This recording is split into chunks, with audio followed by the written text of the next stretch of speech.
వైద్యులు వారి ధర్మంగా వారు హెచ్చరిక చేశారు. మీరైతే దాని గురించి ఎక్కువగా భయపడాల్సిన పని లేదని మళ్ళీ చెప్తున్నాను నేను. అదేంది ఆయన వచ్చి అట్ట చెప్తే మళ్ళీ నువ్వు ఎట్టు చెప్తున్నావు అంటే, ఆయన బాధ్యత ఆయన చెప్పాడు, నా బాధ్యత నేను చెప్పాను. ప్రమాదాన్ని ఇట్లా ఉంటుందని వైద్యులు చెప్తారు. అది వ్యాధి యొక్క తీవ్రతను బట్టి వారు అంచనా వేసి చెప్తారు. అయితే నేను ఎందుకు చెప్తున్నానంటే, భయం వలన కలిగేటువంటి ప్రమాదాలు అన్నీ కావు. భయం మన శరీరంలో మనకు తెలియకుండానే విచిత్రమైన మార్పులు తీసుకొస్తుంది. అందుకని నేను మీకు ధైర్యాన్ని నూరిపోస్తున్నా. ఎందుకంటే బలహీనత మనకు రాదని గ్యారెంటీ ఏమీ లేదు. అది ఇప్పుడు నేను మిమ్మల్ని ప్రిపేర్ చేస్తుంది. ఎంతమందికి అర్థమైంది? బలహీనత మనకు రాదని గ్యారెంటీ లేదు.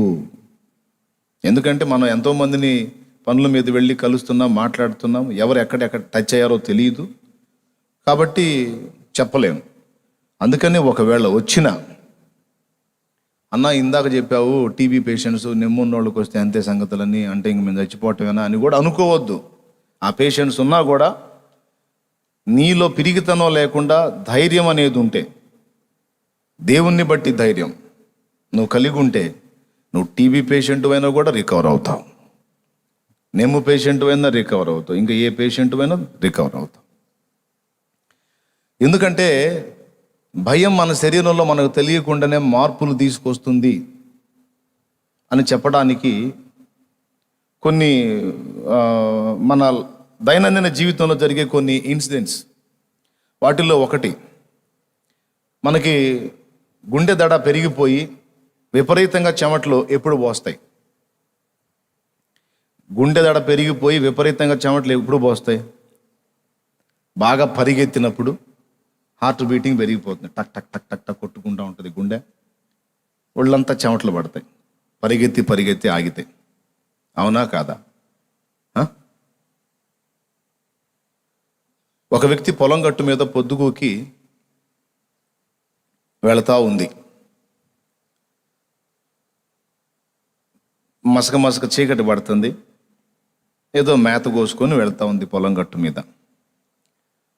కొంచెం దూరం వెళ్ళిన తర్వాత ఇంకా మసకబడింది. ఆ పోయే దారి పక్కనే ఓ పెద్ద పాము ఉంది, పెద్దది. మసకలో ఈ మనిషి కనపడుతుంది. చాలా పెద్ద పాము. ఇప్పుడు ఆ మనిషి ముందుకు వెళ్ళలేదు, అక్కడ ఆగిపోయింది. నెత్తి మీద బరువు ఉంది, పాము అక్కడ ఉంది. ఇక ఆ గడ్డిమో పడేసి వెనక పరిగెత్తాల, వెనక చీకటి పడుతుంది. ఇప్పుడు ఆ మనిషి పరిస్థితి ఏంది? వెనక వెళ్ళలేదు, ముందుకే వెళ్ళాలి, అక్కడేమో పాము ఉంది. ఏం చేయాలి? ఆ మనిషికి పాము అంటే చచ్చేంత భయం. ఇప్పుడు చెప్పండి, కర్మగాలి పెద్ద పాము తను వెళ్ళే గట్టు పక్కనే పండుకొని ఉంది. వర్షం పట్టే సూచన ఉంది. మబ్బులు నల్ల మబ్బులు కమ్మేశాయి, చీకటి పడిపోయింది. ఇప్పుడు ఏంది? ఆ మనిషికి హార్ట్ వేగం నార్మల్గా ఉంటుందా, పెరిగిపోయిద్దా? కాలు పక్కనే అంతలా పాము చూసినప్పుడు, పెద్ద పాము చూసినప్పుడు భయం రాదా? వచ్చినప్పుడు ఏం జరిగిద్ది? గుండె వేగం పెరిగిద్దా లేదా? చెమటలు పట్టేసినాయి, గుండె కొట్టుకోవటం ఎక్కువ అయిపోయింది. ఎందుకంటే పిలిచినా ఎవరు పలకరు. పొలంలో పాము పెద్దగా ఉంది. చీకట్లో అర్థమవుతుంది ఆ మెలికలు క్లియర్గా. హార్ట్ వేగం పెరిగిపోతూ ఉంది, చెమటలు పట్టిపోతున్నాయి. చల్లని పైరగాలు వస్తున్నా కూడా ఆ మనిషికి గాలి ఆడట్లా. ఇప్పుడు కొంత దూరం పరిగెత్తిన వ్యక్తికి ఎలాంటి స్పందన శరీరంలో కలిగిద్దో, అసలు ఏమీ పరిగెత్తకుండా నిలబడిన వ్యక్తికి అలాంటి అనుభూతి ఎలా కలిగింది? ఆ శరీరంలో ఆ మార్పు దేన్ని బట్టి కలిగింది చెప్పు? భయం శరీరంలో కలిగిద్దా, మనసులో కలిగిద్దా? సరిగా చెప్పాలి. శరీరంలో కలిగిద్దా? మనసులో భయం కలిగితే శరీరంలో ఆ అనుభూతి బయటకు వచ్చింది. ఇలాంటి స్పందనలు. మనసులో భయం కలగకపోతే శరీరంలో ఆ స్పందన కనపడదు. ఓకేనా? దేవునికి స్తోత్రం కలుగునుగాక. హల్లెలూయా. ప్రశాంతంగా పండుకున్నావు మంచం మీద, ఇంట్లో పెద్ద బల్లి ఇంకో దాంతో పోట్లాటేసుకొని పరిగెత్తుకుంటూ రెండు కొట్టుకొని రెండు చిత్తనామా నీ మీద పడ్డాయి. హాయిగా ఉన్నది అని అట్లే పండుకుంటావా? ఒక్క క్యాకేసి గందరగోళం అయిపోయింది. మళ్ళీ ఈ మొత్తం కలిపి ఎంత ఉండవు బల్లులు. అవునా కాదా? అవునా కాదా? విపరీతమైన భయం. రైట్. మనస్సులో భయం పుట్టేది మనస్సులో, శరీరంలో కాదు మనస్సులో. మనస్సులో ఉన్న భయం శరీరంలో మార్పులు తెచ్చిద్దా లేదా అన్నది మీకు అర్థం కావటానికి ఆ ఎగ్జాంపుల్ చెప్పా. పొలాల మీద చక్కని పైరగాలి వేస్తుంది, కానీ ఇక్కడ ఊపిరి ఆడట్లా. హార్ట్ బీటింగ్ వేగం మారిపోయింది, ఒళ్ళంతా చెమటలు పడుతున్నాయి, అసలు ఆ శరీర తత్వం మారిపోయింది. చిన్న వణుకు స్టార్ట్ అయింది. ఈ లోపల ఈ మెరుపులు మెరుస్తాయి కదా వర్షం పడేటప్పుడు, అలానే చూస్తూ ఉంది కదిలితే ఆ పాము ఏం చేసిద్దో అని. ఇంతలో పైన ఒక మెరుపు మెరిసింది, అక్కడ అదేందో కనపడింది. పాము కాదు, ఎవడో పొలాల కోసం తెచ్చి వదిలిపెట్టిన తాడు. అది పెద్దది. అదే అక్కడ పడి ఆ మెలికలుగా ఉంది. వాస్తవానికి పాము కాదు, తాడు. ఇట్లా ఎప్పుడైనా మీరు భయపడ్డారా? ఎప్పుడు భయపడలేదా? అదిగో ఆయన వ్యవసాయకుడు, అందుకని అలాంటి అనుభవాలు ఆయనకి ఎదురైనాయి. అది ఎప్పుడైతే తాడు అన్నది మనకు అర్థమైందో అప్పుడు మన ఫీలింగ్ ఏంది? మెరుపు మెరిసింది, తాడు క్లియర్గా కనపడింది. అప్పుడు దగ్గరికి పోతాం, దగ్గరికి పోయి కాలుతో అట్ట అంటాం, తాడు అవతల పడిద్ది. పాము అయితే అని, పాము కాదు తాడు, అవతల నెట్టేసి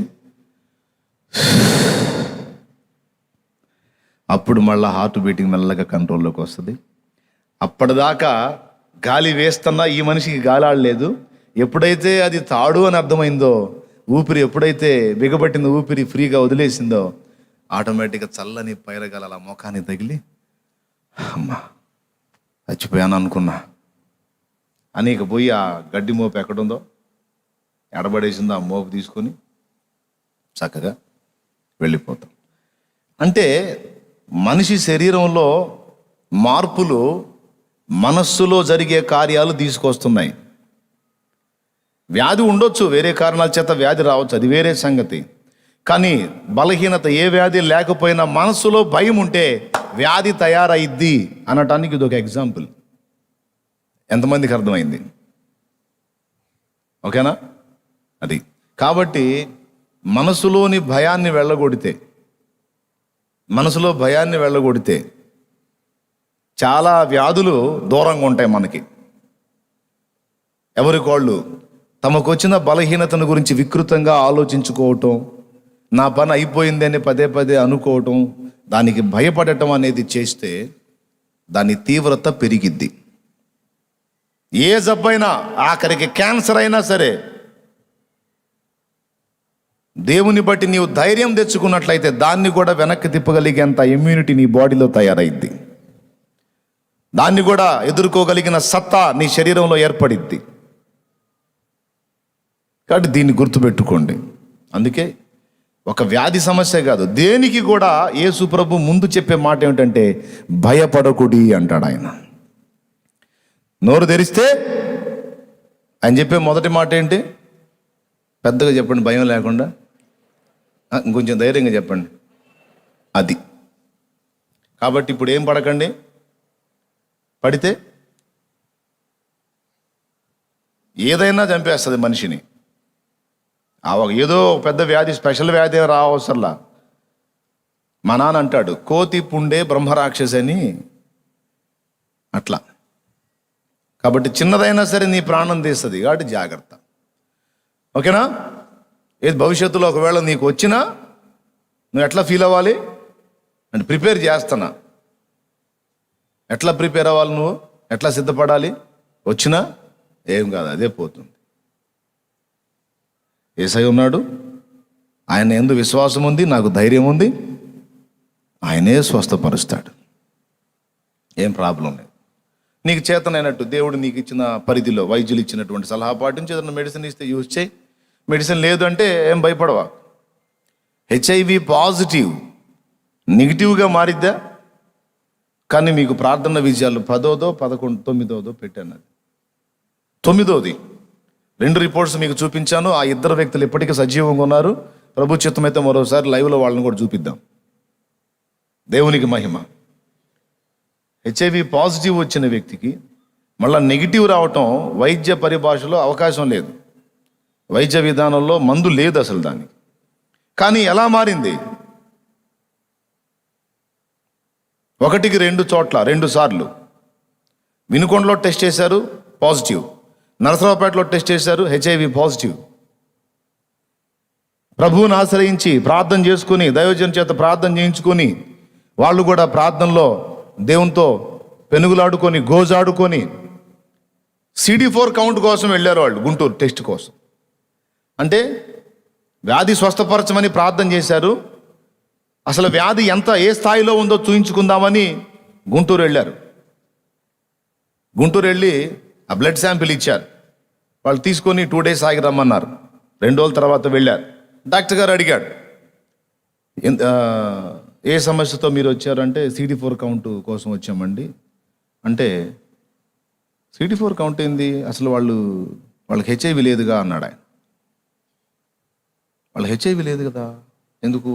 లేదు సార్, హెచ్ఐవి పేషెంట్స్ సార్ వాళ్ళు. ఎక్కడయా ఆ రిపోర్ట్స్ తీసుకురా అని రిపోర్ట్ చూపించి 2 నెగిటివే. పాజిటివ్ అని తీసుకొచ్చామయ్యా, జబ్బు ఉంటే కదా CD4 కౌంట్ చెప్పడానికి. లేదు సార్, ఇదిగో కావాలంటే చూడండి అని వాళ్ళ దగ్గరికి వెళ్ళి నరసరావుపేటలో వాళ్ళు తీయించుకున్నటువంటి టెస్ట్ పేపర్ ఏదైతే ఉందో అది చూపించాడు. ఇది 2 చూశాడు. వాళ్ళ దాని మీద ఏమంటారు వాటిని, 2 బిళ్ళ లాంటివి ఇస్తారు కదా, కిట్స్, 2 దాని మీద కూడా నేను వాళ్ళ శాంపిల్స్ పెట్టాను. దాని మీద అదే 1 డ్రాప్ 2 డ్రాప్ చుక్కలు పడతాయి కదండి. 2 చుక్కలు ఉంటే పాజిటివ్, 1 చుక్క ఉంటే నెగిటివ్. అవి వాళ్ళే నేను స్క్రీన్ మీద చూపించింది. కొంతమందికి మామూలుగా చెబితే నమ్మరుగా, అన్ని లాజికల్గా. అందుకని ఒరిజినల్గా జరిగిందా లేదా, యథార్థమా కాదా అనేది వాళ్ళయే నేను దాని మీద చూపించింది. దేవునికి స్తోత్రం కలుగునుగా. ఆయన ఆశ్చర్యపోయాడు. ఇది ఎలా సాధ్యమైంది, వాళ్ళకైతే ఆ బలహీనత లేదని చెప్పాడు ఆయన. ఆయనతో పాటు ఇంకా 3-4 డాక్టర్లు వచ్చి పరిశీలించారంట. చివరికి ఇది ఎలా సాధ్యం అంటే, వాళ్ళు ప్రార్థనకి వెళ్తారండి, దేవుడు ఏదన్నా కార్యం చేశాడేమో అంటే, రైట్, వాళ్ళు నమ్మిన దేవుడే ఈ కార్యం చేశాడు. ఏమన్నాడు తెలుసా గుంటూరు డాక్టర్ గారు, మీ ప్రభువే మిమ్మల్ని స్వస్థపరిచాడు, పొండి పండగ చేసుకోండి అన్నాడంట. లేదు మీకు ఆ జబ్బులే, పొండే అన్నాడు.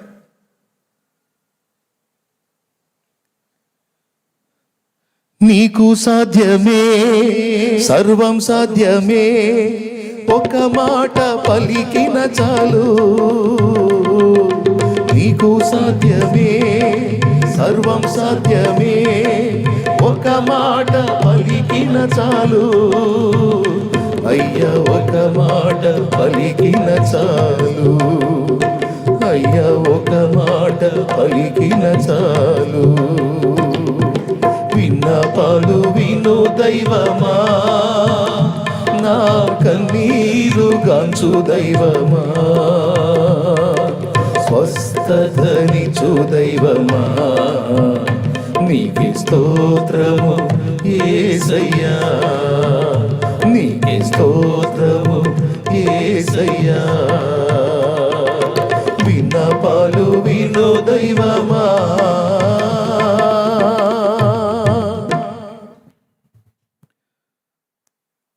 అట్లా జరిగిద్దిలే అన్న, ఏడో తేడాబడి ఉంటుంది అంటారేమో కొంపదీసి. అట్లయితే బైబిల్లో ఉన్నవి మీరు అనుమానించినట్టే. యేసుప్రభు స్వస్థపరచలేదా? అదే బైబిల్లో ఆయన చరిత్ర స్టార్ట్ అయిన దగ్గర నుండి అన్ని ఆయన కార్యాలు అయ్యేగా. ఇప్పుడు నేను చెప్పింది నమ్మలేదంటే మీరు అది కూడా నమ్మనట్టే. కాబట్టి జరిగిద్ది. ఏమైద్ది? ఆ, కొంతమందికి వ్యాధి అక్కర్లేదు అనుకుంటే తీసేస్తాడు. ఇది కూడా వినండి. కొంతమందికి అవసరం అనుకుంటే ఉంచుతాడు. ఇది కూడా గుర్తుపెట్టుకోండి.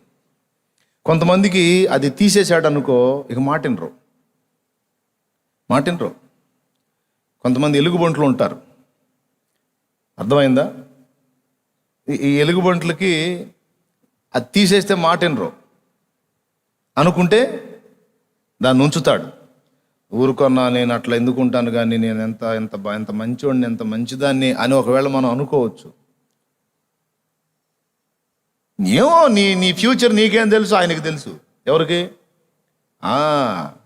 కాబట్టి ఒక్క మాట చెబుతాడు, తీసేయమని పౌల్లాగా నువ్వు ప్రార్థన చేసావు అనుకో, నువ్వు 3 సార్లు కాదు 30 సార్లు చేసినా ఆయన మౌనంగా ఉంటాడు. మౌనంగా ఉన్నాడు అంటే కారణం ఉందని అర్థం. ఎందుకు ప్రభా నువ్వు అది తీసేయలేదు ప్రభా, నాకు ఈ సమస్య తీసేయలేదు ఏందయ్యా, అది వ్యాధి కావచ్చు, ఇంకోటి కావచ్చు. ముఖ్యంగా వ్యాధిని పోల్చి చెప్తున్నా. తీసేయమని మనం అడిగినప్పుడు ఆయన అదే చెప్తాడు, తీస్తే నువ్వు ఎలుగుబంటు బాబు అంటాడు. ఎలుగుబంటిని చూసారా మీరు? ఎలుగుబంటిని చూడలేదా?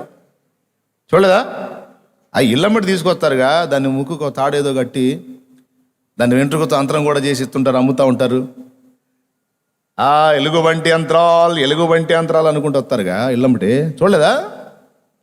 అయ్యి బాబాయ్, మీకు చూపించాలట్టయితే ఒకసారి. దాని గోళ్ళు ఎంత ఉంటాయి తెలుసా? మన చేతి వేళ్ళు అంత ఉంటాయి దాని గోళ్ళు, పెద్ద గోళ్ళు. కొట్టిందంటే అంతే చీల్చుకొచ్చేస్తుంది, క్షణాల్లో చచ్చిపోతాడు మనిషి. అంత ప్రమాదం ఎలుగుబంటి. కానీ అంత ప్రమాదకరమైన ఎలుగుబంటిని వాడు ఒక చిన్న, ఈ మందం తాడు కాదు, ఇంత మందం తాడుతో కుక్క పిల్లని వెంటేసుకొని వస్తాడు. వాడు ఏడు తిప్పితాడు, తిరిగిద్ది. కారణం ఏంటో తెలుసా? దాని ముక్కుకున్న రింగు. దాని ముక్కు చాలా సున్నితమైంది. అక్కడ ఏ కొంచెం నొప్పి తగిలినా అది అల్లాడిపోయిద్ది. అందుకని ఆ ముక్కుకు ఒక రంధ్రం చేసి దానికి పెడతాడు రింగు. అదేమన్నా గుర్ర అందనుకో, లాగుతాడు, అంటది. దేవుని స్తోత్రం చెప్పండి గట్టిగా ఒకసారి. హల్లెలూయా. అది గుర్రమంటే లాగుతాడు, ఇక మెల్లకుండా కూర్చోవటం. అది ఎడు తిప్పితాడు, తిరగాలి. అట్లాగా ప్రతి ఒక్కడికి ఎక్కడో చోట ఒక ఆయువు పట్టు ఉంటుంది, ఆడబట్టుకుంటాడు దేవుడు. అర్థమైందా? ఇది తీసేయి ప్రవ్వా అంటే ఓకే, ఇది నా మహిమ కొరకు, ఇది తీసేయటం నా చిత్తమే, పర్వాలేదు, నువ్వు చేంజ్ అయ్యావు, ఇంక తీసేసినా నీకు ప్రమాదం లేదు అంటే చిటిక చాలు, ఇంకంతే. మళ్ళీ నువ్వు పోయి టెస్ట్ చేయించుకుంటే ఇంకా లేదని వచ్చింది రిపోర్ట్. ఏ జబ్బైనా లేదనుకో, ఇక నువ్వు ఎంత మొత్తుకున్నావు చిటికేయుడు లేడు. ఏం చెబుతాడు తెలుసా? వద్దులే, ఊరుకో, ఉన్నాయి అంటాడు. ఎందుకు ప్రభా, జబ్బు మంచిది కాదుగా ప్రభా, మేము జబ్బులతో రోగాలతో ఉంటాం, నీ చిత్తం కాదుగా ప్రభా.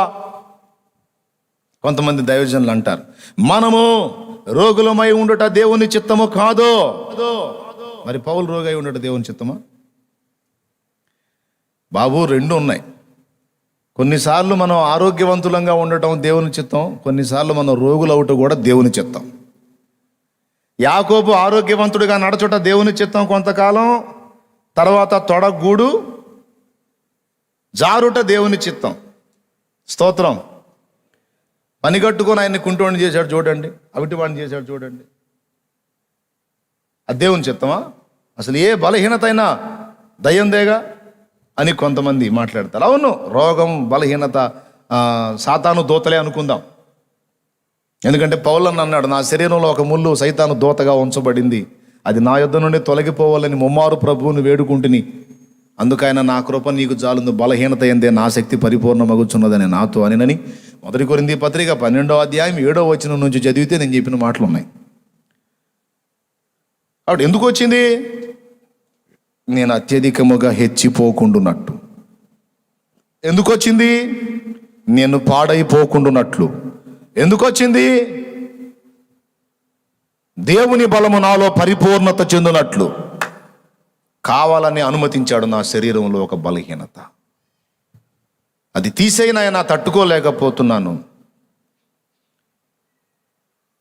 కాయమున వ్యధనోర్చుచు యోధుడు పౌలు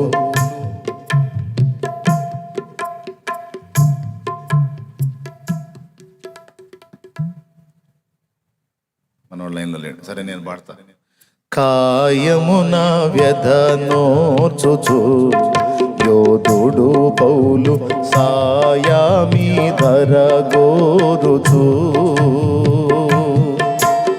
కాయమున వ్యధనోర్చుచు యోధుడు పౌలు సాయామి ధరగోరుచు. రోయుచు తన ముల్లు తీయుమని ప్రార్థింప, రోయుచు తన ముల్లు తీయుమని ప్రార్థింప, వేయి రెట్లుగా కృపయాప్యాయముగా నొందినా. కరుణ పీఠము చేరరే దేవుని కృప చరణస్థలిని చేరరే. కరుణా పీఠము చేరరే దేవుని కృప చరణస్థలిని చేరరే. పరలోక జనకుని వరములు లభించు, పరలోక జనకుని వరములు లభించు. కరుణామౌ ప్రార్థనలో కరములు జోడించి, కరుణాపీఠము చేరరే దేవుని కృప చరణస్థలిని చేరరే. దేవునికి స్తోత్రం. కాయమున అంటే శరీరమున వ్యధనోర్చుచు యోధుడు పౌలు సాయము ఈ ధర కోరుచు. రోయుచు అంటే ఏడ్చుచు తన ముళ్ళు దీయుమని, తన శరీరములో ఉన్న ముళ్ళు తీసేయమని ప్రభువుని వేడుకుంటే, ముళ్ళు తీయను కానీ కృప ఇస్తానన్నాడు. ఇప్పుడు ముళ్ళు తీయాలా కృప కావాలా చెప్పండి? చెప్పండి, ఇక్కడ ముళ్ళు ఉన్న వాళ్ళందరూ చెప్పండి, ముళ్ళు తీయాలా కృప కావాలా? ముళ్ళు ఉంటే ఉంది కానన్న కృప కావాలన్న. వేయి రెట్లుగా కృపయాప్యాయముగా నొందినా. కరుణా పీఠము చేరరే దేవుని కృప చరణస్థలిని వేడరే. స్తోత్రం. కొంతమందికి రోగం తీసివేయటం దేవుని చిత్తం, కొంతమందికి రోగం రావటం దేవుని చిత్తం. ఏదో అందరూ చెప్పండి, మళ్ళీ నోరు తెరిచి చెప్పండి, పెద్దగా చెప్పండి. కొంతమందికి సమస్య పోవటం దేవుని చిత్తం, కొంతమందికి సమస్య గొర్రె పిల్లల్లాగైతే గొర్రె పిల్లల్లాగా ఉండే అవకాశం ఉంటే తీసేస్తాడు. ఎలుగుబంట్ల నేచర్ మారలేదంటే రింగ్ వేస్తాడు, ఆ రింగు తీస్తే నువ్వు మాటను. ఇప్పుడు ఈ టైపు వ్యక్తి నా దగ్గరకు వచ్చి అన్నా ప్రార్థన చేయ నాకు స్వస్థత కోసం అంటే నేను ఎగిరెగిరి ప్రార్థన చేస్తాను. ప్రభా తీసేస్తున్నామోలో, తగ్గిపోవాలేస్తున్నామోలో. నేను ఎంత ఎగిరెగిరి ప్రార్థన చేసినా ఆయన మౌనంగా చూస్తుంటాడు. ఏం ప్రభా తీసే ప్రభా, బిడ్డ ప్రభా అల్లాడుతున్నట్టు అంటే నోరు మీరా ఏంద్రా తీసేసేది, వాడు మిడిగాలం దుంపరా, ఏం మంచి పిల్లాడు అనుకుంటున్నావా? వాడు ఆ దెబ్బకెరాడు వచ్చింది, ఇప్పుడు ఏం భక్తుడే వచ్చాడు అనుకున్నాయింది. తంతే తన్నుకు దిమ్మ తిరిగి వచ్చి పడ్డాడు. అవునా ప్రభా? మామూలుడు కాదు. మరి తీస్తా, వాడు పోతాడు, మళ్ళీ లోకంలోకి నరకానికి పోతాడు, పంపించమంటావా? వద్దు ప్రభు, అవసరమైతే ఇంకా 2 పెట్టు. దేవునికి స్తోత్రం, హల్లెలూయా. పూర్తిగా దేవుని చిత్తం కంప్లీట్గా తెలుసుకొని మాట్లాడాలి మనం. మళ్ళీ ఒక కోణంలోనే వెళ్తే ప్రమాదం. కొంతమందికి వ్యాధి తగ్గుట దేవుని చిత్తం, కొంతమందికి వ్యాధి వచ్చుట, అది నిలిచి ఉండుట దేవుని చిత్తం. కాబట్టి వచ్చిన స్తోత్రం, పోయినా స్తోత్రం. అందుకని ఎవరికి వాళ్ళు మంచిగా మారు మనసు పొంది జాగ్రత్తలు తీసుకొని దేవుణ్ణి నమ్మి కనిపెట్టుకొని ఆయన భవిష్యత్తు చూసినప్పుడు కూడా మనం పర్ఫెక్ట్గా కనపడితే అంటాడు, అయిపోయింది. ఏమైపోయింది? అడ్రస్ కూడా దొరకకుండా పోయిద్ది. కాబట్టి మనల్ని మనం నమ్మటానికి వీళ్ళు దేవుని చిత్తానికి అప్పచెప్పుకొని, దేవా నేను పర్వాలేదు అనుకుంటే తీసేయి. ఏది కుష్ఠరోగి అడిగినట్టు, ప్రభువా నీకు ఇష్టమైతే నన్ను శుద్ధునిగా చేయి. లేదు వీడికి అవసరం అనుకుంటే ఉంచయ్యా. అబ్బా ఎంత పర్ఫెక్ట్గా అడిగాడండి దేవుణ్ణి దావీదు. ప్రభువా నీకు ఇష్టమైతే నన్ను శుద్ధునిగా. నువ్వు అప్పులైనా, ఏ తిప్పలైనా, ఏ నొప్పులైనా, ఏ బాధలైనా, ఏ సమస్యలైనా ఇదే అడగాలి. ప్రభువా నీకు ఇష్టమైతే ఇది తీసేయి, లేదు నాకు అవసరం అనుకుంటే ఉంచు నాయన, నీకే స్తోత్రం. నన్ను మాత్రం నువ్వు చెయ్యి వదలొద్దు. నన్ను నువ్వు చేయబట్టుకో, నీ కృప నాకు దూరం చేయొద్దు. నువ్వు నన్ను ఎంత నలిపినా పర్వాలా. అలాగా దేవుని చిత్తానికి అప్పచెప్పుకోవాలి. కాబట్టి కొన్ని స్వస్థతా కార్యాలు స్పష్టంగా ఉన్నాయి. కాబట్టి హెచ్ఐవి జబ్బు, క్యాన్సర్ జబ్బు ఏదైనా సరే దేవుని కృపతో తొలగిపోతుంది. కాబట్టి దేనికి భయపడక ధైర్యం తెచ్చుకోమని మీకు చెప్తున్నా. ఇకపోతే యాకోబు గారి గురించి కొంచెం చదివాం కదా, మళ్ళీ ఒక్కసారి చూద్దాం. జస్ట్ సింపుల్గా 2 ముక్కలు చెప్పేసి ముగిస్తాను. ఇక ప్రార్థన చేసుకుందాం, అంతేనా? ఎందుకు విజయ్ చూస్తున్నా, ఇంకా ఆపేయమంటావా? సరే చదవండి. హోషేయ గ్రంథంలో ఆ వచనాన్ని చదవండి. తల్లి గర్భమందు యాకోబు తన సహోదరి మడిమను పట్టుకొనెను, మగసిరి గలవాడే అతడు దేవునితో పోరాడెను. ఆ మాట ఒకసారి గమనించండి. మగసిరి అనే మాట ఇక్కడ ఒక చోట మనకు తగిలింది.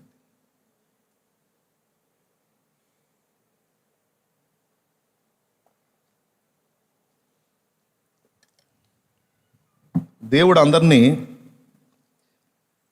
మగసిరి గలవారుగా ఎంచట్లేదు, కొందరిని ఎంచాడు ఆయన. వాళ్ళలో యాకోబు ఒకడు. మగసిరి గలవాడై దేవునితో పోరాడును అన్నాడు. ఒక్కసారి ఆదికాండం హోషేయలోనేమో అతడు దేవునితో పోరాడాడని ఉంది. ఆదికాండం 32వ అధ్యాయంలో మొన్న చదివిన వచనం మళ్ళీ ఒక్కసారి చూద్దాం. 27వ వచనం, 26, 27 వచనాలు. ఆయన తెల్లవారుచున్నది గనుక నన్ను పోనిమ్మనగా అతడు, నీవు నన్ను ఆశీర్వదించితేనే గాని నిన్ను పోనీయనెను. ఆయన నీ పేరేమని అడుగగా అతడు యాకోబు అని చెప్పెను. అప్పుడు ఆయన, నీవు దేవునితోనూ మనుష్యులతోనూ పోరాడి గెలిచితివి గనుక ఇక మీదట నీ పేరు ఇశ్రాయేలే గాని యాకోబు అనబడదని చెప్పెను. ఇశ్రాయేలు అన్న మాటకి దేవునితో పోరాడువాడు అని అర్థం. ఇక్కడ దేవుడు 2 సంగతులు స్పష్టపరిచాడు యాకోబు లైఫ్లో. మనం అనుకుంటాం యాకోబు జీవితం అంతా మోసాలమయం, మనం ఎవరన్నా మోసగాడు గురించి మాట్లాడాలంటే యాకోబు ప్రస్తావనే తీసుకొస్తాం ఏమి. కానీ యాకోబు గురించి దేవుడు చెప్పిన 2 ప్రత్యేకమైన మాటలు డైరెక్ట్గా యాకోబుతోనే అన్నాడు. నీవు మనుషులతోనూ దేవునితోనూ పోరాడి గెలిచితివి అన్నాడు. పోరాడి ఓడితివి అనలా, గెలిచితివి అన్నాడు. గెలుపు రహస్యం ఏమిటి? అదొక చిన్న ప్రశ్న. దాని ఒక్కదాన్ని మనం పరిశీలించుకొని ముగించుకుందాం. ఇక దైవజనులకు ప్రార్థన సమయం ఇద్దాం. ఇప్పుడే ముందుగా మెంటల్గా ప్రిపేర్ అవ్వండి 7 ప్రార్థన చేయటానికి. దేవునితోనూ మనుషులతోనూ దేవునితోనూ పోరాడి గెలిచితివి అన్నాడు. ఓడితివి అన్నాడా, గెలిచితివి అన్నాడా? గెలిచితివి అన్నాడు. మనకు చూస్తే అంతా పారిపోవటమే కనపడిద్ది, ఆయన గెలిచినట్టు కనపడదు. పారిపోవటమే కనపడిద్ది. అన్నను మోసం చేశాడు, తండ్రిని మోసం చేశాడు, అక్కడి నుంచి మావయ్య దగ్గరికి వెళ్ళాడు, మావయ్యను మోసం చేశాడు, అక్కడి నుంచి మళ్ళా అన్నున్న ప్రాంతానికి రావాల్సి వచ్చింది. మళ్ళీ అన్నను మాయ చేయడానికి కొంతమందిని ఆయనకి బహుమానంగా ఇచ్చి ఆయన ముందు సాగిల పడి ఆయన కాకాబట్టినట్టు అంతా ఆయన వ్యవహారం అంతా కూడా మనకి తేడాగా కనపడిద్ది. గెలిచిన వాళ్ళలాగా యాకోబు కనపడ్డాడు, కానీ దేవుడు అంటున్నాడు, నువ్వు గెలిచావు యాకోబు అంటున్నాడు. మనుషులతో పోరాడి గెలిచావు, దేవునితో కూడా పోరాడి గెలిచావు. నువ్వు గెలిచిన వాడవన్నాడు. మీరు చెప్పండి, యాకోబు గెలిచినోడా ఓడినోడా? అంటే దేవుడు చెప్పినాక మళ్ళీ ఓడిపోతాడు అంటావా నువ్వు? దేవుడు ఏది చెబితే అదే చెప్పండి, గెలిచినోడా ఓడినోడా? ఎట్ట గెలిచాడు? దేన్ని బట్టి గెలిచాడు అంటే, అసలు ప్రప్రథమంగా యాకోబు ఆంతర్యములో, అసలు తల్లి గర్భములో పిండముగా ఉన్నప్పుడే జ్యేష్ఠత్వం మీద తనకున్న మిక్కుటమైన ఆశ, వాంఛ ఉంది చూశారు. అది తన అంతరంగములో కలిగి పోరాటం ఎప్పుడు మొదలుపెట్టాడయ్యా అంటే, అమ్మ కడుపులోనే మొదలుపెట్టాడు పోరాటం. ఏది సంపాదించుకోవాలని, దేన్ని పొందుకోవాలని అంటే జ్యేష్ఠత్వాన్ని. జ్యేష్ఠత్వం ఎవరికి సాదృశ్యంగా ఉందంటే యేసుకు సాదృశ్యంగా ఉంది. జ్యేష్ఠత్వాన్ని స్వతంత్రించుకున్నవాడు యేసును స్వతంత్రించుకున్నవాడు. యేసును స్వతంత్రించుకున్నవాడు జ్యేష్ఠుల సంఘములో సభ్యుడు. హెబ్రీ పత్రిక ఒక్కసారి తీసుకో, జాగ్రత్తగా వినండి. చాలా చిన్న సందేశం, సింపుల్గా ముగిస్తాను. హెబ్రీ పత్రిక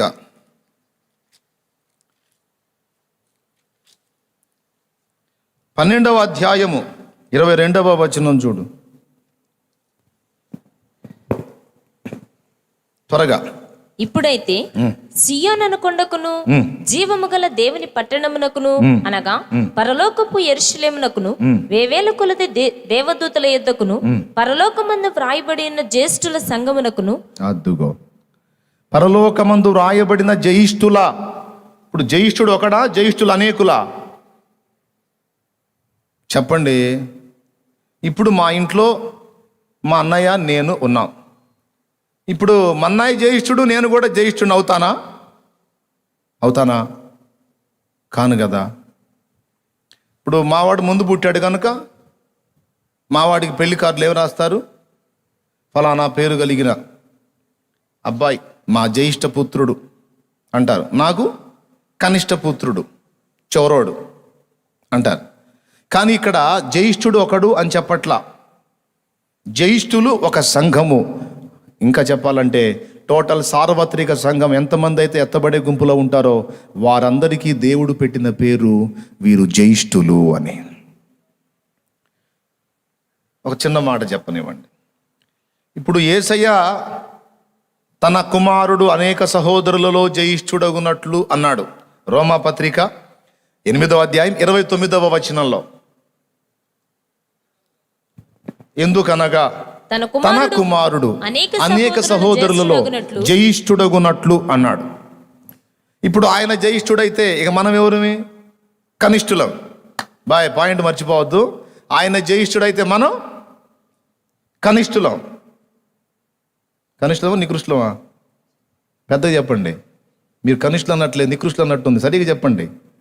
ఆయన జ్యేష్ఠుడైతే మనం కానీ వాక్యం హెబ్రీ పత్రిక 12 ఏం చెప్తుందో తెలుసా? జ్యేష్ఠుని రక్తము చేత విమోచింపబడి ఆయనను ధరించుకున్న మనం జ్యేష్ఠత్వాన్ని స్వతంత్రించుకుని జ్యేష్ఠులమయ్యామని చెప్తుంది. అర్థం కాలేదు కనుక ఏ స్పందన రాలా మీలో. అర్థమైతే స్పందించకుండా ఉండలేరు. అందుకని మళ్ళీ చెప్పాలనుకుంటున్నా. దేవునికి స్తోత్రం కలుగును గాక. హల్లెలూయా. జ్యేష్ఠుడు ప్రభు అయినప్పుడు ఆయన తరువాతి వారు కనిష్ఠులు అవుతారు. కానీ ఆయనతో పాటు మనకు కూడా జ్యేష్ఠుల సంఘము అనే దేవుడు టైటిల్ ఇచ్చాడు. ఇప్పుడు ఆయన పెద్దవాడైనప్పుడు మనం చిన్నవాళ్ళం అవుతాం. కానీ ప్రభువుని మనం ఏం చేసామో తెలుసా? ధరించుకున్నాం, ఆయనను సంపాదించుకున్నాం. ఇప్పుడు పరలోక తండ్రి మనల్ని చూస్తే మనం కనిష్ఠుల్లా కనపడం. జ్యేష్ఠ కుమారుని ధరించుకున్నందున మనం కూడా జ్యేష్ఠుల్లాగానే తండ్రికి కనపడతాం. అందుకని మనది జ్యేష్ఠుల సంఘము అన్నాడు. ఎవరిని ధరించుకున్నందున మనం జ్యేష్ఠులమయ్యాం? తొందరగా చెప్పండి. జ్యేష్ఠ పుత్రుని ధరించుకున్నందున మనం కూడా జ్యేష్ఠులం. ఇప్పుడు జ్యేష్ఠత్వం అంటే ఎవరో? అమ్మ కడుపులోనే ఎవరి కోసం పెనుగులాడాడు? జ్యేష్ఠత్వం కోసం. అంటే జ్యేష్ఠత్వాన్ని స్వతంత్రించుకుంటే పాత నిబంధనలో యాకోబు ఏశావుల విషయంలో దేవుడు జ్యేష్ఠత్వానికి ఎలాగైతే విలువిచ్చాడో జ్యేష్ఠత్వాన్ని స్వతంత్రించుకున్నవాడు, దాన్ని నిలబెట్టుకున్నవాడు ఎవరైతే ఉన్నాడో, ఏది యాకోబు ఏశావుల ఇద్దరి విషయంలో, ఇక వాళ్ళకి దేవుడు లింక్ అయిపోతాడు. అర్థమైందా? ఇక వాళ్ళకి దేవుడు అటాచ్ అయిపోతాడు అన్నమాట. ఇక వాళ్ళని దేవుడు వదలటానికి లేదు. అది ఈ నూతన నిబంధనలోకి వచ్చేటప్పటికి జ్యేష్ఠ కుమారుడు, అద్వితీయ కుమారుడు ఎవరైతే ఉన్నాడో ఆయనను ధరించుకున్న వానికి దేవుడు అటాచ్ అయిపోతాడు. అర్థమైందా? కాలేదా? మళ్ళీ చెప్పేదా? క్రొత్త నిబంధనలో యేసును కలిగి ఉన్న వానితో దేవుడు ఉంటాడు. ఆ పాత నిబంధనలో యాకోబు ఏశావుల విషయంలో జ్యేష్ఠత్వాన్ని ఎవడు నిలుపుకుంటాడో వానితో దేవుడు ఉంటాడు.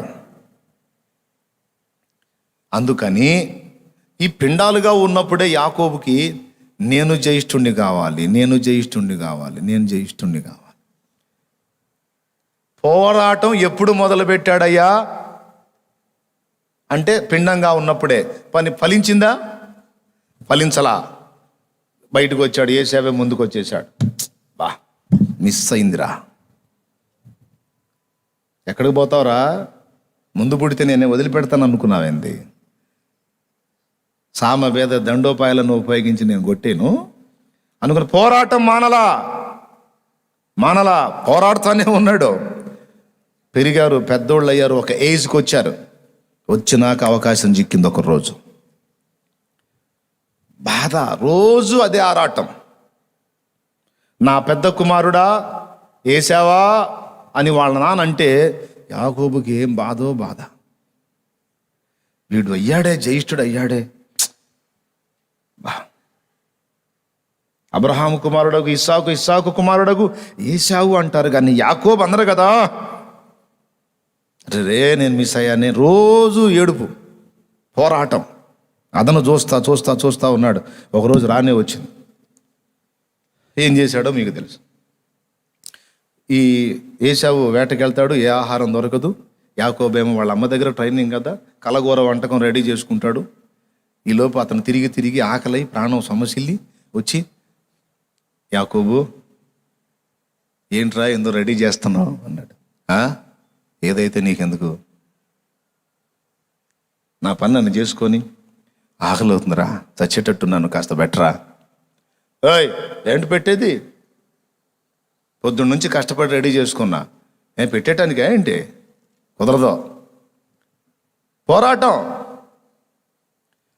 రే నీకు దండం పెడతా, ఆకలి అవుతుందిరా, చచ్చిపెట్టట్టు నన్ను పెట్టరా. కావాలా? తింటారా? కావాలి. బాగుందా? బాగుందిరా. ఆ ఎర్రనేది సరే, మరి ఇది మొత్తం నీకే ఇస్తా. ఇరా, ఆగు, ఒట్టిగా ఇవ్వను. నువ్వు ఒకటి నాకు ఇస్తే నేను ఇది నీకు ఇస్తా. తొందరగా చెప్పురా, నాకు నీరసం వస్తుంది. నీ జ్యేష్ఠత్వం హక్కు ఉందే, అది నాకు అమ్మితే, అది నాకు ఇచ్చేస్తే నేను ఇది నీకు ఇస్తా. ఏమి జ్యేష్ఠత్వం హక్కు, ఏమి సంగతోరా బాబు, అదేదో నువ్వే తీసుకో, నన్ను వదిలే, నాకు ఇటీ. ఆగాగు, ఎట్లా చెయ్యొద్దు. జీవము గల దేవుని సాక్షి, నేను పెద్దవాడను, ఏశావుననే నేను నా పెద్దతనాన్ని, నా జ్యేష్ఠత్వాన్ని, నా హక్కుని ఇదిగో ఈ కలగూర వంటకం నిమిత్తం, ఒట్టిగా కాదు, వెల. ఏంటి వెల? చిక్కుడుగాయల కూర. వీడు దరిద్రముఖం వీడు. ఈరోజు లోకం అనే చిక్కుడుగాయల కూర కోసం ఎర్రనిది ఆ కలగూర వంటకం కలగలిపి కలగా పొలగమై ఆకర్షించేటువంటి తుచ్చలోక అధమ సుఖం కోసం యేసు నాకొద్దు అని పోయేవాడెల్లా ఏశావే. అవసరమైతే నాకున్నది త్యాగం చేసినా సరే యేసును సంపాదించుకుంటా అన్నోడు యాకోబు. అవసరమైతే నా పొట్ట మార్చుకుంటా, బోల్డ్ అంత ఆశతో రెడీ చేసుకున్నా, నిర్దాక్షిణ్యంగా వదిలేస్తా. అంటే నా తిండి కంటే కూడా, నా ప్రాణం కంటే కూడా నాకు జ్యేష్ఠత్వం కావాలి. తను అనుకున్నది సాధించడానికి ఎంత మొండితనం అండి. చేయెత్తి ప్రమాణం చేయి. మా పితరులు అబ్రహాము దేవుడా, ఇస్సాకు దేవుడా, ఇదిగో నీ ఎదుట నా జ్యేష్ఠత్వపు హక్కుని ఈ చిక్కుడుగాయల కూర నిమిత్తం యాకోబుకి ఇచ్చేస్తున్నాను, ఇందుకు నీవే సాక్షివి. ఇప్పటి నుంచి పెద్దోడెవరు, జ్యేష్ఠుడెవరు, నువ్వేరా, ఇప్పుడు తీసుకొని పో. అయిపోయింది. ఇక ఏసావేమో అది ఎంత అనుకున్నాడు. ఈరోజు కొంతమంది యేసును ఎంత అనుకున్నట్టు, ఈరోజు కొంతమంది ఏమి యేసురా అనుకున్నట్టు, ఈరోజు కొంతమంది యేసయ్యను పక్కన పెట్టి అధమలోక సుఖాల కోసం ఆయన విసర్జించి పరిగెత్తుతున్నారు. చూడు, అలాగ అనుకున్నాడు వాడు, మూర్ఖుడు. దాన్ని అందిపుచ్చుకున్నాడు. ఇప్పుడు గెలిచాడా ఓడాడా? పోరాటం ఎప్పుడు మొదలుపెట్టాడు? అమ్మ కడుపులో. సాధించాడా లేదా? నంబర్ 1. నంబర్ 2, అక్కడి నుంచి ఎస్కేప్ అయి మావయ్య దగ్గరికి వెళ్ళాడు. ఎవరు నాశించి అక్కడ కొలువు చేశాడు 7 ఏళ్ళు? రాహేల్ నాశించి. అక్కడో పోరాటం స్టార్ట్ అయింది, ప్రేమ పోరాటం. ఆమెను సాధించుకోవటానికి ఫైటింగ్ మొదలుపెట్టాడు. 7 ఏళ్ళు కఠిన కొలువు చేశాడు. ఆ పోరాటం కాస్త విఫలం అయిపోయి రాహేల్ దక్కిందంటే లేయా వచ్చింది. పోరాటం ఆపాడా? రాహేలు కావాలి. కొన్నిసార్లు దేవుడు మన జీవితంలో జరిగే కొన్ని రకాల మలుపులు, కొన్ని విచిత్రమైన పరిణామాలు దేవుడు తన చిత్తం నెరవేర్చుకోవటానికే వాడుకుంటాడు. ప్రియులారా, ఏదో లేయా వచ్చింది శుభ్రంగా తీసుకుని వెళ్ళిపోతే గొడవ వదిలిపోను, ఇంక రాహేల్తో ఎందుకు అంటే మరి యోసేపు పాత నిబంధనలో యేసుక్రీస్తుకు సాదృశ్యంగా కనపడుతున్న యోసేపు, రాహేలు లేకపోతే యాకోబుతో యోసేపు లేడు. Note this point. అర్థమైందా? అందుకే ఈ మనిషికి కలిగినటువంటి ఆ ఆలోచనల వెనుక కూడా దేవుని అనుమతి. అలాగని ఇప్పుడు కొంతమందికి అన్నా నాకు కూడా యాకోబుకి వచ్చినట్టే ఆలోచన వచ్చినట్టు ముఖం పగులుతాహే, జాగ్రత్త. దేవునికి స్తోత్రం కలుగునుగా. దీన్ని ఆధారం చేసుకొని కొంతమంది నాకు కూడా అప్పుడు యాకోబుకు అట్లాగా యేసేపు కోసం ప్రేరణ రాహేలు మీద వచ్చినట్టు నాకు కూడా ఎందునన్నా వస్తుందంటే ఇప్పుడు ఏమవుతుంది? ముఖం పగులుతుంది.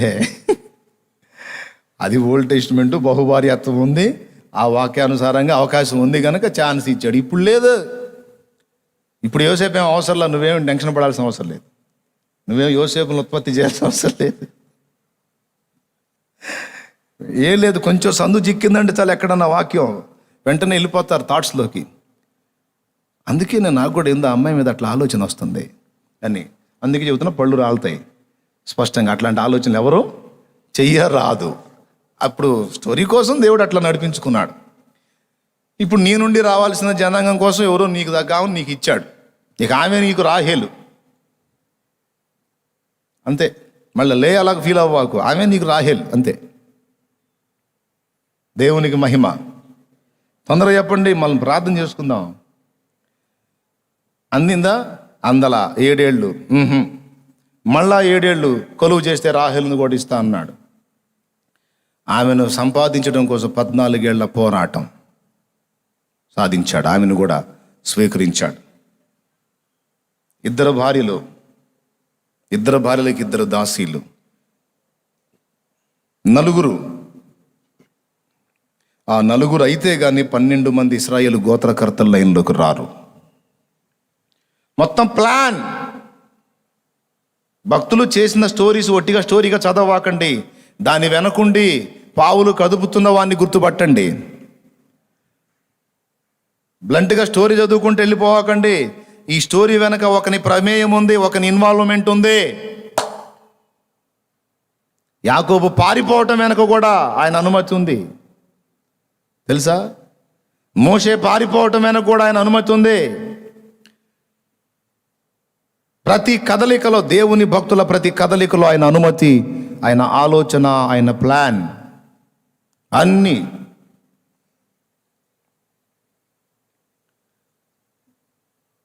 ఇక్కడ బలిపీఠం పని జరుగుతూ ఉంది. వాస్తవంగా అప్పుడు నేను వెళ్ళే అవకాశం లేదు. నిన్న తమ్ముడు చెప్తున్నాడు, శ్రీకాకుళం అవతల నుంచి వచ్చారు. అదే ఏ ప్రాంతం? ఒరిస్సా బార్డర్ అది. అక్కడి నుంచి వచ్చారు నన్ను కలవటానికి. కానీ నేను బిజీగా ఉండే సమయం ఇలా. విచిత్రం.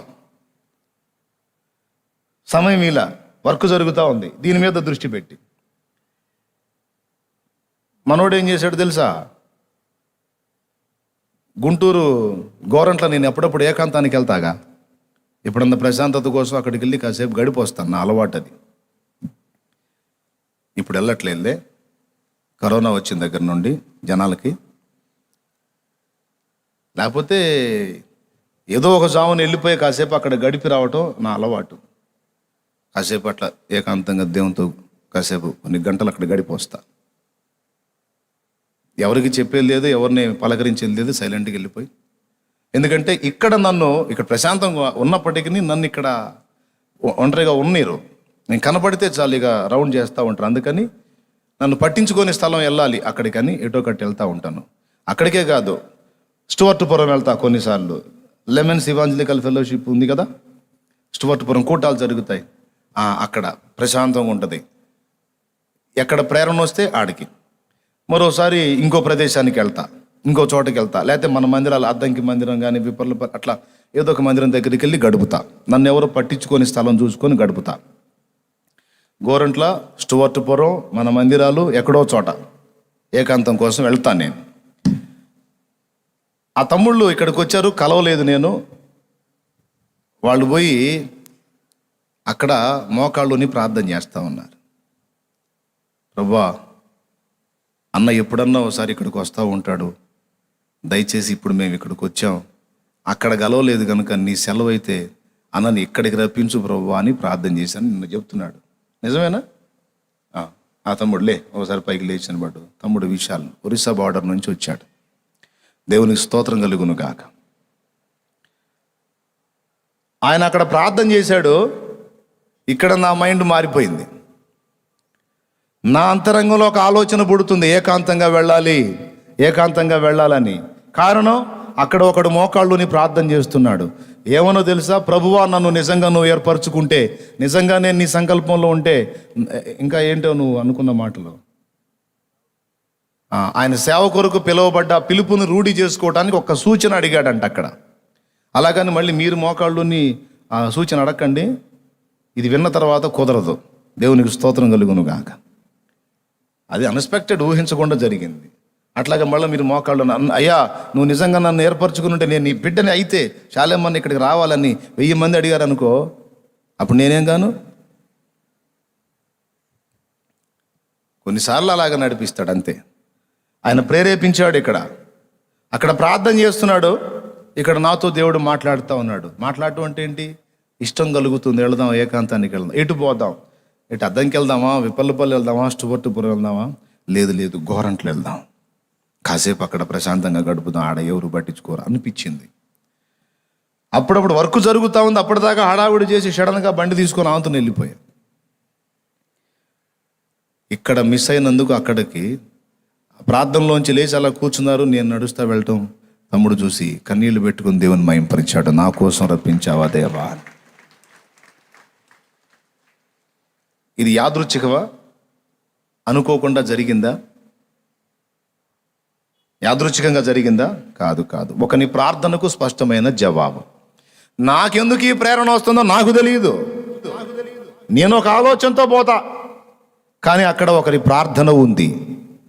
అట్లాగా యాకోబుకి ఏ ఆలోచన కలిగింది? 14 ఏళ్ళు ఆమె కోసం అలాగ నిర్దాక్షిణ్యంగా శ్రమ పడటానికి ఇష్టపడ్డాడు. ఎందుకంటే ఆమె నుండి యోసేపు రావాల్సి ఉంది. లేకపోతే యోసేపు అనే పాత్రే అంటే దాదాపు బైబిల్లో కొన్ని అధ్యాయాలే బ్రేక్ అయిపోయేది. దేవునికి స్తోత్రం కలుగును గాక. అట్లా భక్తుల ప్రతి గమనంలో, ప్రతి అడుగులో మరుగున ఉండి దేవుడు కదులుతున్న కదలికలు గుర్తుపట్టగలిగితే ఎంత గొప్ప సంగతి అది. సరే, పక్కకు పెడదాం. లేయాని, రాహేలును కూడా గెలుచుకున్నాడు, అయిపోయింది. ఇప్పుడు ఆస్తి 7 ఏళ్ళు ఊడిగం చేయించుకొని 10 సార్లు జీతం మార్చాడు. ఆ మామూలు మామ కాదు, లాభాన్ 7 ఏళ్ళు మొత్తం 20 ఏళ్ళు ఊడిగం చేయించుకొని 10 సార్లు జీతం మార్చాడు. అల్లుడు, ఆ మామయ్య చూస్తాడు మందని, అన్నీ పొడలు గలవై ఎక్కువ ఉన్నాయి అనుకో, చారలు గల్లవి తక్కువ ఉన్నాయి అనుకో, నీకు జీతం మారుద్దాం అనుకుంటున్నాను అల్లుడు అంటాడు. ఏంటి మావయ్య చెప్పండి. పొడలు గల్లవి, ఎందుకంటే పొడలు గల్లవి పొట్టేళ్ళు ఉన్నాయి కనుక వాటి పిల్లలు పొడలు గల్లవే పుడతాయి, కానీ చారల గల్లవి పుట్టవు. కాబట్టి చాలా రోజుల నుంచి నా దగ్గర కష్టపడుతున్నావు కదా, అందుకని ఇక నుంచి చార్ల గల్లవి ఏవైనా పుడితే అవి నువ్వే తీసుకో. చార్ల గల్లవి నీ, పొడలు గల్లవి నాయి అన్నాడు. పోనీలేమో కరుణించాడు, ఇన్నాళ్ళకి మందను సపరేట్ చేస్తున్నాడు అనుకున్నాడు. ఇతని ఫీలింగ్ ఏంది? లాభాన్ ఫీలింగు, పొరపాటును కూడా చార్లే పుట్టవు. ఎందుకు?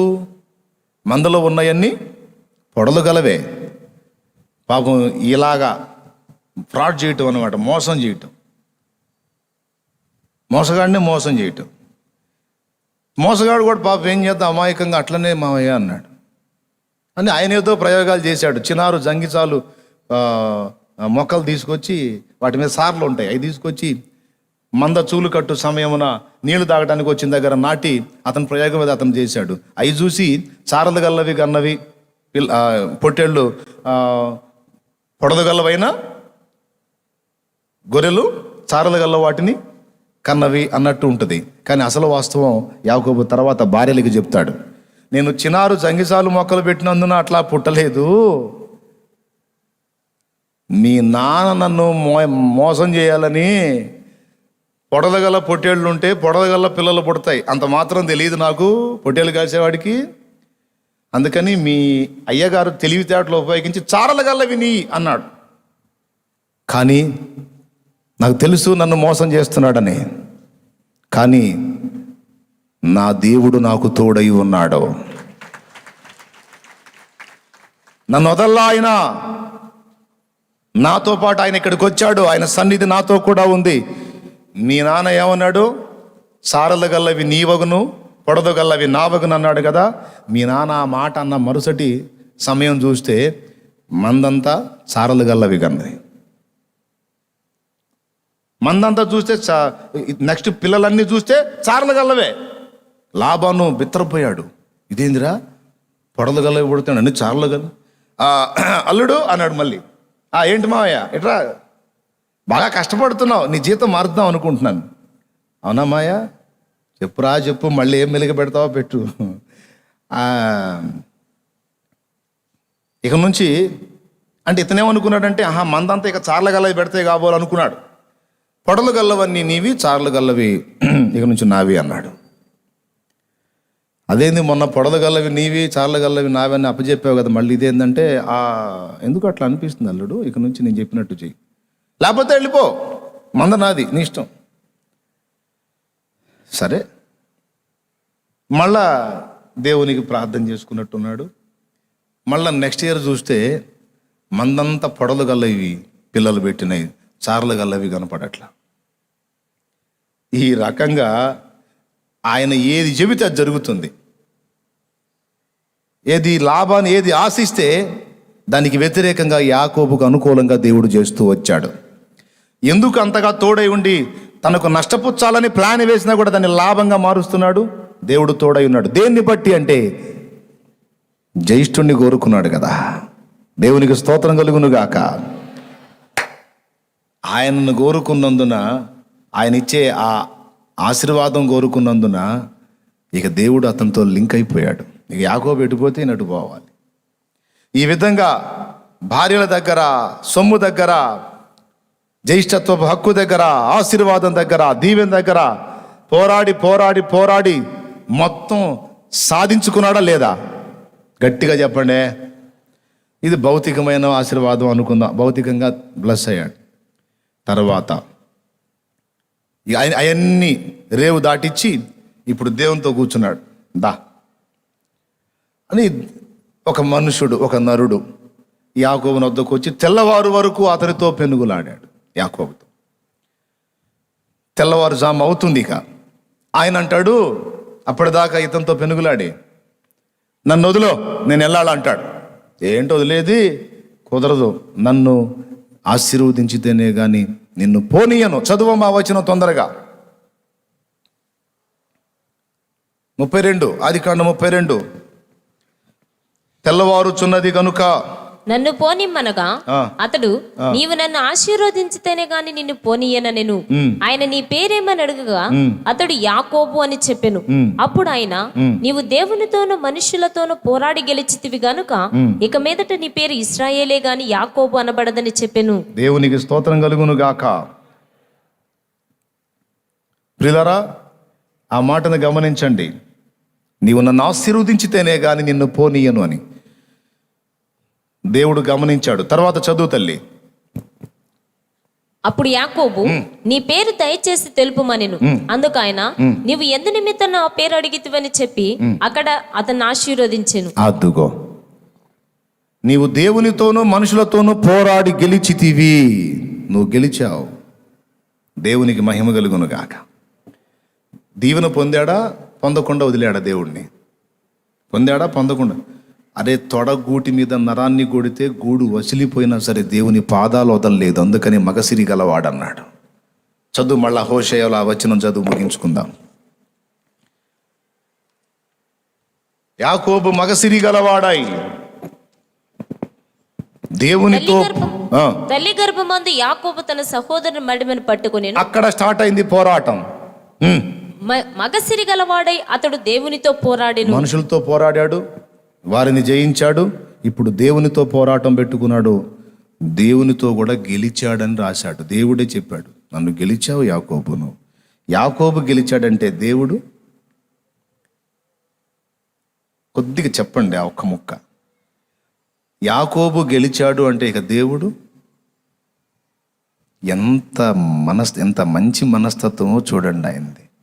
తన బిడ్డ గెలుపు ఆమోదించి, నేనే ఓడిపోయాలేవయ్యా, గెలిచావులే కానీ, గెలుచుకున్నావులే కానీ, సాధించావులే కానీ, నేనే ఓడిపోయాలేవయ్యా.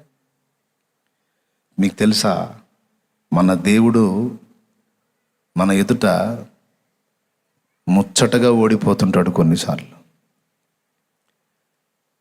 యాకోబు గెలిచాడు అంటే నాకు విచిత్రంగా ఉంటుంది. ఆ వచనం ఆపోజిట్లో చదువుకుంటే నవ్వొచ్చింది నాకు. యాకోబు గెలిచాడంటే నువ్వు ఓడిపోయావా దేవా? మరి నేను ఓటమి ఎరుగని జయధ్వజమా అని పాడానే. నిజమే, ఎక్కడ ఓడిపోడు ఆయన, ఎక్కడ ఓడిపోడు. ఆయనను ప్రేమించే భక్తుల దగ్గర మాత్రం ఓడిపోతాడు. గట్టు గట్టి కొట్టు, గట్టి కొట్టు, గట్టి కొట్టు. ఆయనను ప్రేమించి, ఆయనను ప్రేమతో బంధించేటువంటి భక్తుల దగ్గర ఓడిపోతాడు, దాటిపోలేడు. చిన్న ఎగ్జాంపుల్ చెప్తా, ముగిస్తా. ఇంటి నుంచి మనం బయటికి వెళ్తున్నాం. మీ చిన్నోడు నీ చేయి పట్టుకొని, నువ్వు వెళ్ళటానికి వీల్లేదు, నువ్వు ఉండాలి నానా, ఉండు అని ఆడు చేయి పట్టుకొని లాగుతాడు. నీ చెయ్యాడా ఆడి చెయ్యాడా? నీ చెయ్యాడా వాడి చెయ్యాడా? వదులురా అంటావు అని వాడు బలమంతా, ఏదో పెద్ద పహిల్వాన్లాగా బలమంతా ప్రయోగించి పట్టుకోపోతాడు. నానేమంటాడు, వదలవాయ్, చూశారు కానీ పెద్ద మనగాడి వదల అంటాడు. అరే మనిషి నిలబడ్డాడు, వదలరా అంటాడు. పట్టు, వాడు బలమంతా ప్రయోగిస్తూ ఉంటాడు. చివరికి నానేం చేస్తాడు, వదలమంటే వదలరా అంటాడు. అల్లంత దూరం పోయి పడతాడు. ఈ చెయ్యాడా వాడి చెయ్యాడా? ఇదిలిచ్చాడు, పోయి తానామని పడ్డాడు. పడి వాడేం చేస్తాడు, విదిలించుకున్నాడు, 4 అడుగులు వేసాడు హడావుడిగా. ఇక్కడ కూర్చొనీడు తన బలముతో నాన్నని గెలవలేడు కదా. ఇప్పుడు ఎలా గెలుస్తాడు చెప్పండి? కూర్చొని దీనంగా వాళ్ళ నాన్నకి వెళ్ళి చూస్తా పెద్దగా ఏడుస్తాడు. 2 కళ్ళ నుంచి నీళ్లు అలాగా కారిపోతా ఉంటాయి. అప్పటిదాకా పెనుగులాడాడు. ఎందుకు? నాన్న వెళ్ళటం వాడికి ఇష్టం లేదు. ఏదో నాన్న ఇవ్వాలి, ఇచ్చిపోవాలి, అది ఇవ్వలేదు. అందుకని వెళ్ళనీలా, పెనుగులాడాడు, కుదరలా. పోనీరా పోనీరా అని బ్రతిమలాడాడు, కుదరలా. విదిల్చుకున్నాడు, వెళ్ళాడు. 4 అడుగులు వేసిన తరువాత వీడు కూర్చొని పెద్దగా ఏడవటం మొదలుపెట్టాడు కన్నీళ్లతో. వాడి శరీర బలంతో నాన్నని గెలవలేకపోయాడు, ఇప్పుడు ప్రేమ బలంతో చూడు కొట్టేస్తాడు. ఇక అడుగు పడిద్దా ముందుకి? అడుగు పడిద్దా? కొంతమంది కఠినలు ఒకవేళ దాటిపోతే పోతారేమో, కానీ ప్రేమ గల తండ్రి దాటిపోలేడు. ఏం చేస్తాడో తెలుసా? వాడు అక్కడ పడి ఏడుస్తూ ఉంటే వాడి మీద కనికరం కలిగిద్ది. వాడి శరీర బలంతో ఆపలేంది, వాడి కన్నీళ్లతో తండ్రిని ఓడించాడు. చూసారా? దేంతో ఓడించాడు? కన్నీళ్లతో ఓడించాడు. దేవునికి మహిమ కలుగును గాక. ఇదే జరిగింది యాకోబు దగ్గర. పిల్లవాడు కానీ తండ్రితో పెనుగులాడినట్టు పెనుగులాడాడు, విదిల్చి కొట్టాడు, తొడగుడు జారిపోయింది, కూలబడిపోయాడు. కూలబడి రొమ్ముకు రొమ్ము అనిచ్చి ఫస్ట్ ఆపిన యాకోబు కూలబడి దాటిపోతున్నవాడి కాలు పట్టుకున్నాడు. పట్టుకుని ఇక బలం ప్రయోగించట్లా, ప్రేమని ప్రయోగించాడు. తండ్రి, దాటిపోతావా? నన్ను దాటిపోతావా? నన్ను దీవించవా? ఏడవటం మొదలుపెట్టాడు. ఆ వచనం చదువమ్మా, హోషేయలో ఆ ఒక్క లైన్ చదువు, ఆ కిందనే ఉంటుంది చూడండి. అతడు దూతతో పోరాడి జయమొందెను, అతడు కన్నీరు విడిచి అతని బతిమాలెను. అద్దుగో, హల్లెలూయా. ఇప్పుడు వచ్చే వాళ్ళని కూడా లోపలికి వచ్చేసేయమనండి,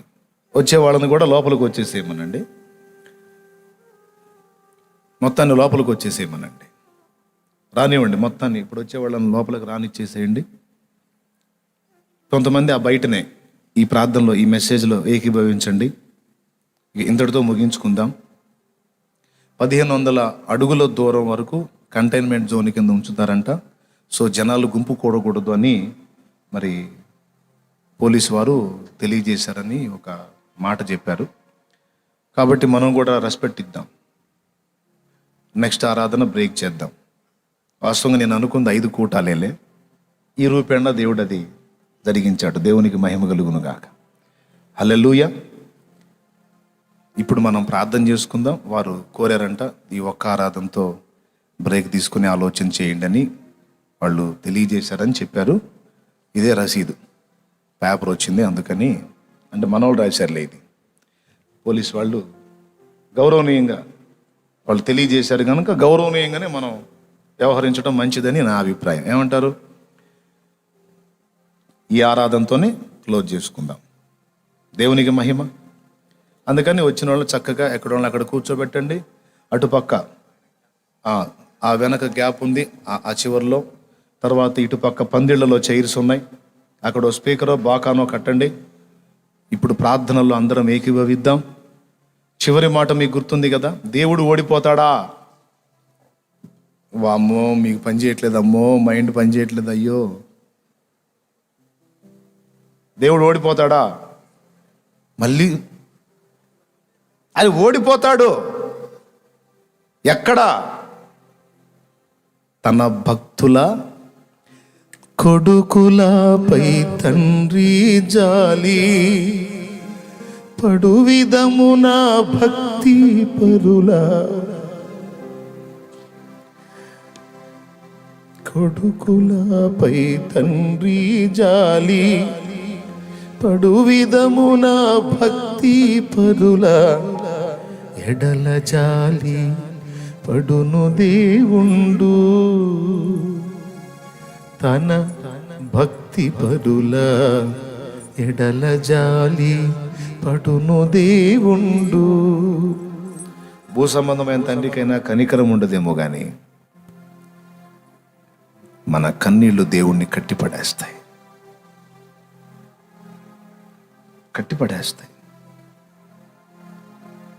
గెలవలేడు, ఇక మన కన్నీటిని గెలవలేడు ఆయన. నిజం ఇది, నాకు తెలుసు, నాకు అనుభవం ఉంది. చాలాసార్లు నేను కూడా అనుభవించాను. నువ్వు కన్నీళ్లు గారిస్తే నీ కన్నీళ్లకు దేవుడు నీ ముందు ఓడిపోతాడు. వాడి బలంతో ఆపలేడు తండ్రిని, కానీ నానాని కేక వేసి వాడు ఏడిస్తే ఆ తండ్రి కాలు గదిలిద్దా? ఆ వచ్చిన మనిషికి ఏదో చెప్పుకొని నేను తర్వాత వస్తలే పోవాయా, వాడు ఏడుస్తున్నాడు, కాసేపు వాడిని ఓదార్చి వస్తాను. ఇక వాడి దగ్గరికి పరిగెత్తుకుంటూ వచ్చి, ఏందిరా వెళ్ళొద్దా వాడు ఎక్కిళ్ళు పెట్టి ఏడిస్తే గట్టిగా హత్తుకొని, లేదులే వచ్చాగా ఇంక లేదులే, ఊరుకో, గెలిచావుగా, ఆపావుగా, నువ్వే గెలిచావుగా కానీరా. ఎవరు గెలిచారండి? తండ్రి గెలిచాడా తెంచుకొని వెళ్ళిపోవటానికి, లేతే కూర్చున్న దగ్గర ఏడ్చి తండ్రిని ఆ ప్రేమతో కట్టిపడేసే కొడుకు గెలిచాడా? ముచ్చటగా ఓడిపోవటానికి ఇష్టపడతాడు. ఏమంటాం పోయి, నువ్వు అనుకున్నదే చేసావుగా, ఆపావుగా నన్ను, గదవాయ్, ఇంక నోరు మీద చూశారు కానీ గెలిచావుగా. నాన్న ఓడిపోవటానికి ఇష్టపడతాడు ప్రేమను బట్టి. ఎన్నోసార్లు మన ముందు ఆయన ఓడిపోయాడు ప్రేమతో, మన కన్నీళ్లతో, ఎన్నో హల్లెలూయా. దేవుని మనసు అండి. ఆయన మనసును వర్ణించుకుంటే అసలు మనకి ఇప్పట్లో ఒకదే కదలే. అంత మంచి మనసు, ప్రేమగల తండ్రి. పడద్రోసి వెళ్ళిపోతుంటే కూర్చొని దీనంగా చూసి ఏడ్చాడు, నన్ను దాటిపోతావా అయ్యా అని ఏడిస్తే ఆ ఏడుపు చూసి పోలేకపోయాడు యాకోబు. నువ్వు నన్ను బంధిస్తున్నావు నాయన, తెల్లవారుతుంది, నేను వెళ్ళొద్దా? నువ్వు ఆశించావు, వచ్చాను, నేను వెళ్ళొద్దా? వెళ్ళయ్యా, కానీ నన్ను దీవించాడు. ఈ లోకం కాదయ్యా, నాకు నువ్వు కావాలి, నువ్వు ఇచ్చే ఆశీర్వాదం కావాలి, నీ దీవెన కావాలి. అధమలోక సుఖాలు నిజమని భ్రమించాను, నాకు కాదు, నువ్వు కావాలి, నీ దీవెన కావాలి, నీ ఆశీర్వాదం. నీ పేరేంటి? నేను యాకోబునయ్యా, మోసగాడిని. నువ్వు దేవునితోనూ మనుషులతోనూ పోరాడి గెలిచావు, మనుషులతో దేవునితో పోరాడి గెలిచావు, నన్ను కూడా గెలిచావు నువ్వు. ఇక నుంచి నువ్వు యాకోబు కాదు, మోసగాడివి కాదా, నువ్వు దేవునితో పోరాడిన వాడివి. నీ పేరు ఇశ్రాయేలు.